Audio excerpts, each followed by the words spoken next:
Hello everyone, कैसे हैं आप सभी लोग। स्टेशनरी सॉल्यूशन चैनल के इस नए वीडियो में आपका स्वागत है। आज के इस वीडियो में डिस्कस करेंगे कि पेंशन विड्रॉल के रिगार्डिंग जो भी क्वारी है जो हम इस वीडियो में कवर करने वाले हैं। ये वीडियो आपके इंपॉर्टेंट है। अगर आप पीएफ मेंबर है या एक एम्प्लॉयर है तो ये दोनों के लिए वीडियो इंपॉर्टेंट है, जिसमें अभी पीएफ जो हम फॉर्म 10C विड्रॉल करते हैं उसमें बहुत सारी प्रॉब्लम आ रही है।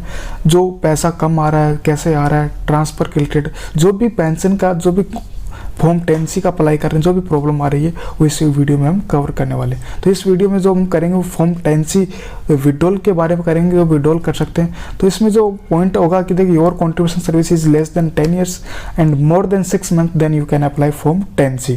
तो फॉर्म 10C मतलब पेंशन विड्रॉल के बारे में हम इस वीडियो में हम डिस्कस करेंगे। चलो हम जो आज की इस वीडियो में हम जो इंपॉर्टेंट पॉइंट कवर करने वाले हैं, वी विल बी कवर जो बिलो पॉइंट रहेगा, जो हमारा फर्स्ट पॉइंट रहेगा। जो बहुत सारे अभी डाउट हमारे चल रहे हैं कि बहुत सारे मेरे पास भी क्वेश्चन आए थे कि जो पेंशन के कॉन्ट्रीब्यूशन डाउट हो रहे हैं, पेंशन का लोगों को पैसा कम आ रहा है। जो फर्स्ट सबसे बड़ा क्वेश्चन है कि क्या ईपीएस का कॉन्ट्रीब्यूशन ट्रांसफर होता है, कि ये बहुत सारा क्वेश्चन होता है कि पीएफ ट्रांसफ़र करते हैं लेकिन ईपीएस का कंट्रीब्यूशन ट्रांसफ़र क्यों नहीं होता।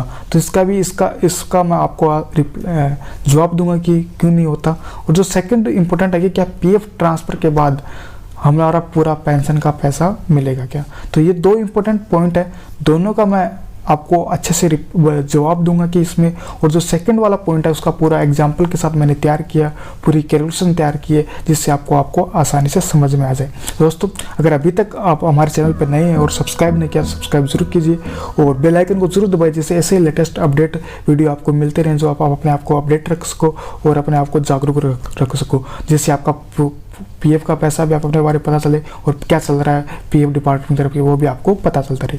चलिए हम स्टार्ट करते हैं। जो हमारा जो फर्स्ट पॉइंट है कि क्या ईपीएस कॉन्ट्रीब्यूशन ट्रांसफर होता है, तो इसका जो भी हमने थोड़ा डिस्कस पूछा था लोगों से, तो ईपीएस स्कीम के नियमानुसार जब कोई व्यक्ति अपना ईपीएफ अकाउंट ट्रांसफर करता है तो पेंशन कॉन्ट्रीब्यूशन बैलेंस या ट्रांसफर नहीं होता। वजह है कि कंपनी कर्मचारी के नाम से जो अंशदान करती है वो रकम एक कॉमन पूल में जाती है और ईपीएस अकाउंट जब ट्रांसफर होता है तो केवल कर्मचारी की सर्विस हिस्ट्री ट्रांसफर होती है। यह सर्विस हिस्ट्री पुरानी कंपनी के regional provident fund organisation office से नई कंपनी के रीजनल प्रोविडेंट फंड ऑफिस में ट्रांसफर हो जाती है। इस जमा हुई सर्विस हिस्ट्री डाटा का इस्तेमाल पेंशन बेनिफिट को कैलकुलेट करने के लिए किया जाता है। तो जो इम्पोर्टेंट पॉइंट था तो सभी के डाउट यही होते थे कि पीएफ का पैसा ट्रांसफर होगा, पीएफ का पैसा मेरी नई वाली पासबुक में से हो रहा है, लेकिन पेंशन का नहीं होता। जो पेंशन का इन्होंने जो हमने रिसर्च किया था, पूछा था, जो एक्सपर्ट थे उन्होंने ये रिप्लाई किया कि ईपीएस अकाउंट जब ट्रांसफर होता है तब केवल उनकी कर्मचारी की सर्विस हिस्ट्री ट्रांसफर होती है, जो नई कंपनी से जो पुराने वाली कंपनी से नई वाली कंपनी के अकाउंट में ट्रांसफ़र कर दी जाती है। और जो जमा हुई ये सर्विस हिस्ट्री डाटा का इस्तेमाल पेंशन बेनिफिट के या जो पेंशन विड्रॉल के लिए जो भी आप करोगे उसके कैलकुलेशन के लिए किया जाता है। तो ये इंपॉर्टेंट पॉइंट है कि जो पेंशन कैलकुलेशन है उसको आपको ईयर्स के अकॉर्डिंग कैलकुलेशन की जाती है, ईयर्स और लास्ट वेजेस। तो ये इस वजह से हमारा पासबुक में पेंशन कॉन्ट्रीब्यूशन शो नहीं होता। तो इसमें घबराने की कोई भी ज़रूरत नहीं है। हाँ, तो बहुत सारे एम्प्लॉय परेशान होते हैं कि मेरा पेंशन का पैसा ट्रांसफ़र नहीं होता। ट्रांसफ़र करने के बाद में अगर मैं नौकरी छोड़ूंगा तो मेरा पुराना वाला कंपनी का जितना सारा पैसा था वो पूरा डूब गया। ऐसे डरने की कोई बात नहीं, उसका भी मैं आगे पूरा आपके लिए बना के लाया हूँ डाटा। तो आप इस वीडियो तक अंत तक जरूर बने रहे और अभी तक अगर आपने लाइक नहीं किया तो लाइक जरूर कीजिए। तो अब आपको जैसे मैं एग्जाम्पल समझाता हूँ, आपने एक कंपनी में काम किया, फिर आप बी कंपनी में गए तो आपने एक कंपनी में काम किया 1 साल, फिर बी कंपनी से आप सी कंपनी में गए तो आपने काम किया 2 साल। अब सी से आपने फिर गया डी कंपनी में और सी कंपनी में आपने काम किया 3 साल। तो अभी तक ए बी सी तीनों कंपनी में काम किया, आपने टोटल सर्विस 6 साल। अगर आप अभी भी डी में करंटली वर्किंग कर रहे हो, अगर आपने 3 साल तक काम किया, अगर 6 साल तक किया, अगर डी में 1 साल और किया तो आपकी टोटल सर्विस मानी जाएगी 7 साल। तो ऐसे ये सर्विस हिस्ट्री है वो आपकी कैलकुलेशन होती है ऑटोमेटिक। अगर आप ऑटोमेटिक ट्रांसफ़र करते हो तो आपके होते रहे। अगर आपने विड्रॉल कर लिया, जैसे आपने एक का विड्रॉल कर लिया तो आपको एक की सर्विस काउंट नहीं होगी, या फिर आपने एक का विड्रॉल नहीं किया फाइनल विड्रॉल और बी का आपने पेंशन का ट्रांसफर विड्रॉल कर लिया तो आपकी वो सर्विस काउंट नहीं होगी। विड्रॉल अमाउंट वाला जो फाइनल सेटलमेंट वाला है उसकी आपकी सर्विस काउंट नहीं होगी। सर्विस काउंट उन्हीं की होगी जो आपने पुरानी कंपनी से नई कंपनी में आपने ट्रांसफ़र किए। तो ये आपको ध्यान रखना है। अगर आप ऐसा आपको कोई भी नुकसान नहीं होगा कि आप कुछ एम्प्लॉय इसी वजह से परेशान होते हैं कि मेरा पेंशन का कंट्रीब्यूशन ट्रांसफर नहीं होगा, तो इससे अच्छा है कि मैं विड्रॉल कर लेता हूँ। तो वो एम्प्लॉय 2 महीने घर पे बैठता है, फिर वो पूरा पैसा निकालने के बाद में फिर वो नई कंपनी ज्वाइन करता है। तो ऐसे किसी एम्प्लॉय को घबराने की जरूरत नहीं है। सभी इसका जो भी सोल्यूशन है हम आपको हमारे वीडियो के माध्यम से आपको सभी का आपको सोल्यूशन मिलेगा। अब जो नेक्स्ट जो इंपॉर्टेंट पॉइंट था, जो हमारा क्या पीएफ ट्रांसफर के बाद पूरा पेंशन का पैसा मिलेगा। जैसे एग्जांपल मैंने बताया था कि पेंशन का पैसा हमारे नए वाले पासबुक में शो नहीं होता, तो सभी को घबराहट रहती है कि मिलेगा या नहीं मिलेगा। तो मैंने अभी पूरा एक क्लेम सेटल किया जिसमें मैंने पूरा आपको एग्जाम्पल की जैसे समझाऊंगा। जैसे हाँ, तो मेरा इसका रिप्लाई आएगा हाँ, जब फाइनल विड्रॉल करेंगे तो हमें पेंशन का पूरा पैसा मिलेगा। तो अब पूरा मैं आपको एग्जांपल के समय तो समझाऊंगा कि क्या मैंने कैसे क्या किया और कैसे क्लेम अप्रूव हुआ और किस हिसाब से उन्होंने कैलकुलेशन के हिसाब से क्लेम अप्रूव किए। तो जो हमारा जो फर्स्ट इसमें मैंने बनाया इसका जो इस यूएन की सर्विस डिटेल है उसमें मैंने शॉर्टकट में बना दिया establishment name, date of joining, date of exit और टोटल सर्विस और टोटल पेंशन अमाउंट। जैसे फर्स्ट कंपनी थी फैसिलिटी, उन्होंने सिर्फ 0.32 ईयर काम किया जिसमें 2209 जो पेंशन पासबुक में 2209 रुपये। तो नेक्स्ट कंपनी थी उसमें उन्होंने काम किया 2.663 ईयर्स और इनका अमाउंट टोटल है 23,849 रुपये। जो थर्ड कंपनी थी उन्होंने काम किया 0.252 ईयर्स और उसका टोटल पेंशन कॉन्ट्रीब्यूशन था 1770 रुपये। तो इसमें ज़्यादा सर्विस है नहीं, तो मैंने इसमें टोटल चौथी कंपनी थी सिक्योरिटी प्राइवेट लिमिटेड, इसमें उन्होंने जो पेंशन कॉन्ट्रीब्यूशन है वो 128 रुपये, मतलब इन्होंने लगभग 1 मंथ ही काम किया। 1 मंथ ही काम नहीं किया, उसमें 5-6 दिन काम किया, उस हिसाब से उसका पेंशन का पैसा बना 128 रुपये। तो ये इन्होंने 4 कंपनी में काम किया और 4 कंपनियों में मैंने क्लेम अप्लाई किया। तो इस हिसाब से कैसा टोटल हमारा अगर देखते हैं सर्विस तो बनती है 3.32 ईयर्स। तो इस एम्प्लॉई उन्होंने ट्रांसफर किया, last company security private limited में पूरा पैसा ट्रांसफर किया, तो टोटल सर्विस हो गई इनकी 3.322 ईयर्स। तो टोटल पेंशन कॉन्ट्रीब्यूशन हो गया हमारा 27,956 रुपये। तो मैंने सभी पासबुक का मिला के एक साथ किया है 27,956 रुपये। तो ये कैलकुलेशन मैंने आपको आसानी से करने के लिए मैंने बनाया कि टोटल सर्विस इस कंपनी में इतना साल किया था, इसमें इतना काम किया था। ये पूरा आपको आगे तक समझ में आ जाएगा कि मैंने टोटल ये कैसे किया, टोटल पेंशन अमाउंट आप कैसे किया, तो इससे आपकी कन्फ्यूजिंग ना रहे। तो टोटल हमारा जो पासबुक का पैसा था वो हो गया 27,956 रुपये पेंशन का पैसा। अब जैसे मैंने क्लेम किया, मेरा जो मैंने फर्स्ट टाइम क्लेम अप्लाई किया था उसमें फॉर्म 10C का, तो मेरा आया था ओनली 9,651 रुपये। तो जो हमारा एम्प्लॉय था वो घबरा गया, सर इतने पैसे कम क्यों आए। तो इसके रिगार्डिंग फिर मैंने ऑलरेडी आपको वीडियो बनाई, अगर आपका पीएफ का पेंशन का पूरा पैसा नहीं आया तो आपको ग्रीवेंस कहाँ रजिस्टर करनी है, तो मैंने आईपीएल के आपको डिस्क्रिप्शन में लिंक मिल जाएगी और अब आईपीएल के आपको नोटिफिकेशन भी मिल जाएगा कि आप अपना कैसे आप अपना पेंशन का पूरा पैसा कैसे ला सकते हैं। अब फिर मैंने दोबारा अप्लाई किया, जैसे इसमें आपको दिखाई दे रहा है कि मैंने ओनली आपको प्रूफ दिखाई दे रहा है 9,651 रुपये ओनली ट्रांसफर हुआ है। जो ये क्लेम मैंने 3 अक्टूबर 2020 को अप्लाई किया था और बाकी जो डिस्पैच देती थी 13 अक्टूबर 2020 को इन्होंने क्लेम को अप्रूव कर दिया। तो अमाउंट था 9,651 रुपये।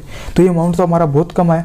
फिर जो नेक्स्ट मैंने क्लेम दोबारा अप्लाई किया ग्रीवेंस के रजिस्टर के साथ, तो फिर नेक्स्ट जो हमारा टोटल अमाउंट हुआ था 15,796 रुपये।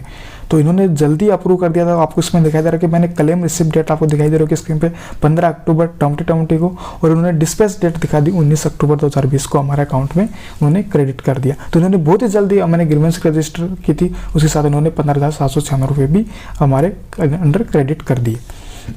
अब जो अमाउंट टोटल अमाउंट अप्रूव्ड हुआ है वो हुआ है 25,447 रुपये। तो ये इन्होंने टोटल अमाउंट कर दिया। तो अब हमारा जो डिफरेंस अमाउंट आया कि 2,509 रुपये इन्होंने कम क्यों दिए, तो ये भी अब डाउट क्लियर होता है कि पेंशन का पैसा चलो उन्होंने कम किया, फिर दोबारा अप्लाई किया, पूरा पैसा दे दिया 25,447 रुपये, बाकी ये 2,509 रुपये गए तो कहाँ गए और किस बात के इन्होंने डिडक्शन कर ली। तो मैंने इस पर पूरा रिसर्च किया, पूरा देखा है, तो पूरी कैलकुलेशन बनाई है, ये फिर आपको मैंने ये प्रूफ लाया। तो ये मेरा क्लेम था कि अब आपका डाउट क्लियर होगा कि आपको अगर पैसा पीएफ ट्रांसफर करते हो तो आपको पूरा पेंशन का पैसा मिलेगा और आपकी सर्विस भी ऐड होती जाएगी। जिन्होंने देखो इसमें सिर्फ ओनली एक कंपनी में काम किया 2 ईयर 2 साल और मतलब 6 मंथ मान के चल सकते हो आप, और बाकी में उन्होंने यही 3 महीने या 4 महीने या 5 महीने काम किए। तो अगर ऐसे काम करो तो आपका पेंशन का 6 जैसे इसमें होती है कि आपको 6 महीने से ज़्यादा आपको अगर काम करते हो 6 मंथ से करते हो तभी आपका पेंशन का पैसा निकल पाएगा। तो इसमें उन्होंने कुछ नहीं किया, उन्होंने आपका पैसा ट्रांसफ़र करते गए इनको टोटल आपका पेंशन अमाउंट मिला है 25,447 रुपये। तो जो भी एम्प्लॉई है वो अपना पीएफ जो पैसा वो ट्रांसफ़र करें और घबराने किसी को कोई ज़रूरत नहीं है, आपको पीएफ पेंशन का पूरा पैसा मिलेगा। तो मैंने आपको प्रूफ बताया कि आपको मैंने कैसे अप्लाई किया। अगर आप फिर भी नहीं आता तो आप दोबारा अप्लाई कीजिए ग्रीवेंस के साथ, तो आपको वो पीएफ की तरफ से आपको पूरा पैसा जरूर मिलेगा। अभी जो डिफरेंस 2500 रुपये का डिफरेंस है वो पूरा मैं पूरा एग्जांपल के बताऊंगा। फिर मैंने जो ग्रीवेंस रजिस्टर की थी उसका रिप्लाई आया है, तो उसमें लिखा है कि it is also informed that the pension amount does not depend on the member contribution received, it depends on the total service and average wages. As per record, member service is 1 year 4 months, which has been taken as 1 year and system generate average. तो ये इन्होंने example बताया कि अगर किसी employ जैसे as पर record member service is 1 year 4th month है तो उसकी पीएफ डिपार्टमेंट को उनको 1 ईयर की ही सर्विस काउंट करेगा। तो ये पूरा एक फंडामेंटल है। तो आपको ध्यान रखना है कि अगर आप जॉब छोड़ रहे हो तो 1 साल 4 महीने पे ना छोड़ें, 2 महीने और काम कीजिए जिससे आपको पेंशन का पूरा पैसा जरूर मिले, क्योंकि एम्प्लॉय वजह से परेशान होता है। अगर 1 साल किया और उसने 4 महीने काम किया तो उसका पूरा 4 महीने का पैसा कम हो जाएगा। तो आपको ये ध्यान रखना है, सबसे बड़ा इंपॉर्टेंट पॉइंट है। तो फिर मैं आपको नेक्स्ट कैलकुलेशन अब मैंने किया था, टोटल सर्विस हुई, अगर हमारी टोटल सर्विस 3.22 ईयर, लेकिन वो राउंड करते हुए उस टोटल सर्विस बनती है 3 ईयर, मतलब 3 साल ही सर्विस बनती है। अब हम नेक्स्ट है कि लास्ट ईपीएस वेजेस मैं ले रहा हूँ जो इसकी थी 84-74। ये जो मैंने कैलकुलेशन लिए है, मैंने जो 2017 इन्होंने 2 साल काम किया सेकंड वाली कंपनी में, उसकी वेजेस उठाई, क्योंकि जो मैंने लास्ट कंपनी चेक की थी उसमें टोटल ईपीएस वेजेस बहुत कम आ रही थी। मतलब उन्होंने 5 दिन काम किया तो उसको 128 रुपये पेंशन वेजेस बन रही, तो वो पूरी कैलकुलेशन नहीं कर रही थी। तो मैंने पेंशन वेजेस जो 2 साल काम किया उसके पेंशन वेजेस का मैंने यहाँ पे लास्ट उसको माना है। अब जो पीएफ कैलकुलेशन कैसे करता है पेंशन के हिसाब से मैंने एक रैंडमली प्रोसेस किया। तो लास्ट हमारी जो ईपीएस वेजेस थी 84-74 रुपये, फिर नेक्स्ट इनटू फिर हमारी रही 2.98। 2.98 कहाँ से आया? जो ये पीएफ की जो आप देखोगे टेबल डी सी पैराग्राफ 14, आप ईपीएस एक्ट के अंदर जाओगे, जो हमारा पीएफ का एक्ट है उसमें ईपीएस एक्ट बनाया हुआ है, उसके अंदर आप जाओगे तो सी पैराग्राफ 14 में जाओगे, table D return of contribution on exit from the employer. तो ये सर्विस हमारी 3 साल की है, तो आपको 2.98 आपको करना है। तो टोटल हो गई हमारी 2.98। तो हमारे जो अब इक्वल बनता है, टोटल अमाउंट बनता है 25,253 रुपये। जो ये एक्चुअली हमारा लमसम अमाउंट उसके जो हमारा अमाउंट था उसके बराबर आ गए। तो जो हमारा टोटल अमाउंट अप्रूव हुआ था 25,447 रुपये, जो डिफरेंस है वो 193 है, क्योंकि मुझे लास्ट ईपीएस वेजेस का अभी भी पता नहीं है कि उस एम्प्लॉय की लास्ट ईपीएस वेजेस क्या थी। तो मैंने जो लास्ट 2 साल का कॉन्ट्रीब्यूशन था उसमें लास्ट ईपीएस वेजेस चेक की, तो उसमें ईपीएस वेजेस थी